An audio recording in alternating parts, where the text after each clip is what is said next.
عمارات کے ڈیزائن۔ نشہ ثانیہ میں معمار کے خیال کے پنرجنم نے عمارت کے ڈیزائن کی نوعیت کو یکسر بدل دیا۔ پنرجن نے فن تعمیرات کے کلاسیکی طرز کو دوبارہ پیش کیا۔ فن تعمیرات سے متعلق کے مقالے نے اس موضوع کو ایک نئے سطح تک پہنچا دیا اور فن تعمیرات کو اشرافیہ کے مطالعے کے قابل کچھ قرار دیا۔ پہلے اس محض ایک تکنیکی فن کے طور پر دیکھا جاتا تھا جو صرف کاریگر کے لیے موزوں تھا۔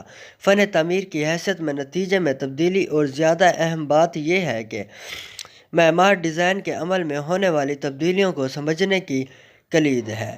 نشہ ثانیہ معمار اکثر ایسا فنکار ہوتا تھا جسے عمارت سازی کی ٹیکنالوجی کا بہت کم علم تھا لیکن کلاسیکل ڈیزائن کے اصولوں کی گہری گرفت تھی۔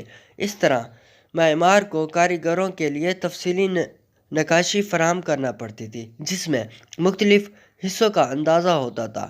ڈرائنگ کے اطالوی لفظ سے ہی اسے ڈیزائن کے عمل کے نام سے پکارا جاتا تھا۔ کبھی کبھار معمار خاص طور پر مشکل تکنیکی مشکلات میں مبتلا ہو جاتا تھا لیکن فن تعمیر کا تکنیکی پہلو بنیادی طور پر کاریگروں پر چھوڑ دیا جاتا تھا۔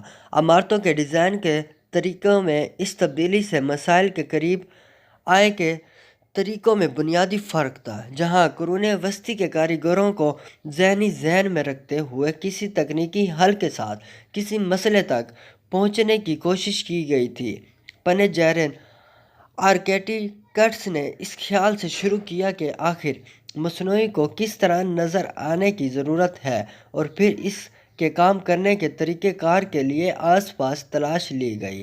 اس سے انجینئرنگ میں غیر معمولی چھلانگ لگ گئی۔ اب چلتے ہیں مزدوروں کی طرف۔ قرون وسطی میں مزدور اتنے ہی تھے جتنے قرون وسطی میں عمارتیں تنخواہ دار مزدوروں نے بنائی تھیں۔ دن میں مزدوروں کے ذریعے غیر ہنرمند کام ہوتا تھا۔ ہنرمند کاریگروں نے اپرینٹسشپ کی خدمات سر انجام دی یا اپنے والدین سے اپنی تجارت سیکھی۔ صنعت کاروں کا انعقاد گلڈز میں کیا گیا جو مقررہ علاقوں میں عام طور پر شہر کے دیواروں کے اندر کسی خاص تجارت پر اجارہ داری رکھنے والے گلڈ کے ممبروں کے بدلے میں عمارت کے ضابطے کی ایک محدود شکل مہیا کرتے تھے۔ قصبے عام طور پر جدید معیار کے لحاظ سے بہت چھوٹے تھے اور بہت ہی امیروں یا سوداگروں یا گرجا گھروں کی رہائش گاہوں پر اس کا غلبہ تھا۔ اب چلتے ہیں 17ویں صدی۔ 17ویں صدی میں کیا ہوا؟ 17ویں صدی نے جدید سائنس کی پیدائش دیکھی جس میں عمارت کی تعمیر پر گہرے اثرات مرتب ہوں گے۔ آنے والی صدیوں اہم پیش رفتیں صدی کے اختتام کی طرف تھیں جب معمار انجینئروں نے اپنی عمارتوں کی شکل سے آگاہ کرنے کے لیے تجرباتی سائنس کا استعمال شروع کیا۔ تاہم یہ 18ویں صدی تک نہیں تھا کہ انجینئرنگ تھیوری نے کافی تعداد میں ممبروں کو حساب کتاب کرنے کی اجازت دینے کے لیے کافی ترقی کی۔